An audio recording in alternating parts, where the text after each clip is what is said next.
My name is Kurt Campbell. On behalf of the newsroom, we're bringing you an update on the Mahdia tragedy. 10 hours after fire gutted a dormitory with roughly 60 students at Mahdia in Region 8, we're here to provide an update on all that we know so far.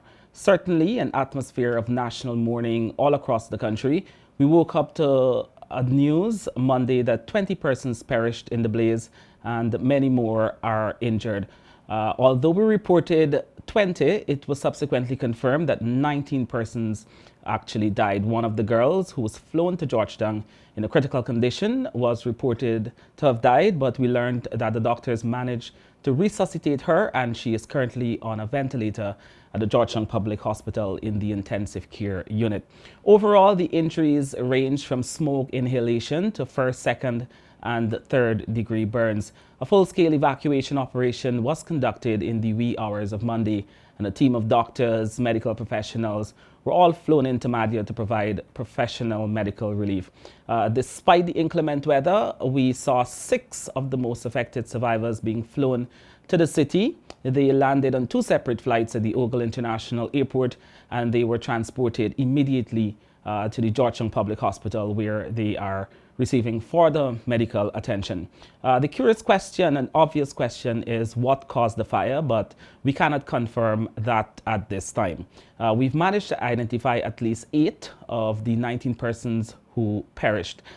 Bibi Rita Fiona Jeffery was one of the 19 girls who perished. Apart from Jeffery, 17 other girls died in the tragedy, and they include Jeffrey's cousins, Sabrina John, she was 16 years old, Loreen Evans, 14 years old, and Belnisa Evans, 13 years old.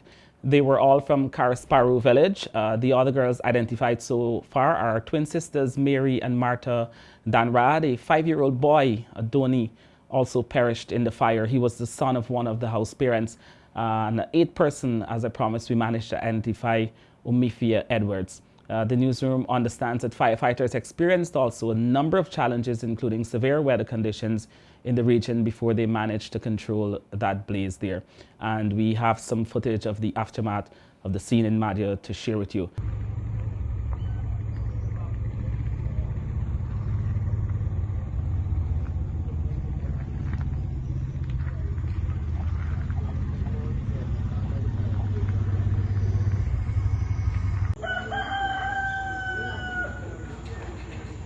The 6 girls who were airlifted to the city after suffering burns in the tragic fire are battling serious burns. We learned that from officials at the Georgetown Public Hospital.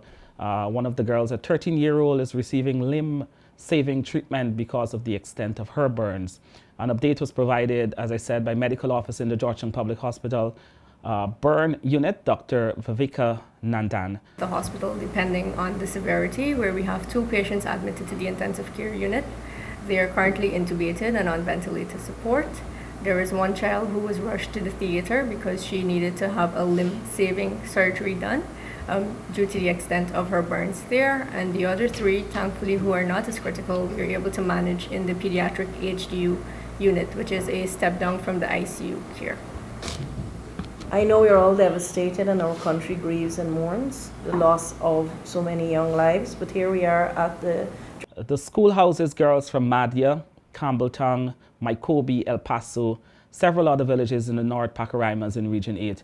A massive rescue and humanitarian operation has been put in place to deal with the tragedy.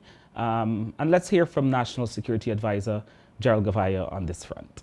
I did not deal with what happened on the ground. I'm dealing with the evacuation. So I don't have a lot of details on what happened on the ground, Mahdia, other than it was horrific. You've dealt with situations like this before. What is to be expected throughout the day? Well, situations like this, those of us who are old enough would have lived through Luzignan, would have lived through Bartica, would have lived through Jonestown.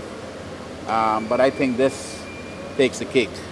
This is a day that will live in infamy for us because these children did not deserve to die like this. And but it's a day for mourning for all of us, for this country. Every man, woman, and child, and certainly every parent will be, their heart will go to the parents of those children.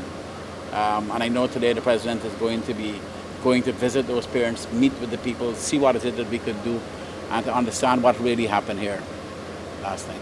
And she gave me a list for her school, whatever she needs and so forth. And she said to call her back this morning on Miss Scarlett's phone, that is the dorm's mother. And everything seems to be quite okay. And her last word to me was that when she cut off the call, she said, "Good night, sweet dreams, I love you." And I tell her back the same thing. And then currently I'm in Georgetown. I came to write my exams from Gold Scholarship. So I tried to study.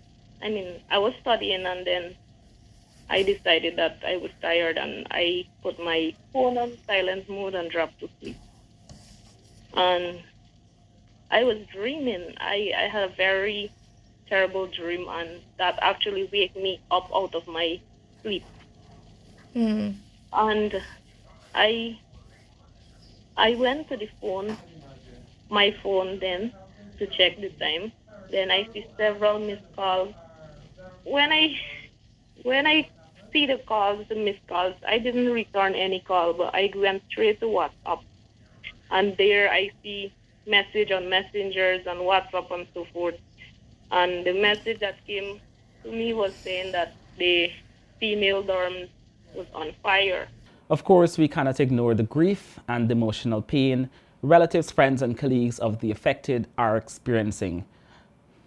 Stay tuned to the newsroom, and we will continue to provide constant updates on this situation. I'm Kurt Campbell. Thank you for joining us.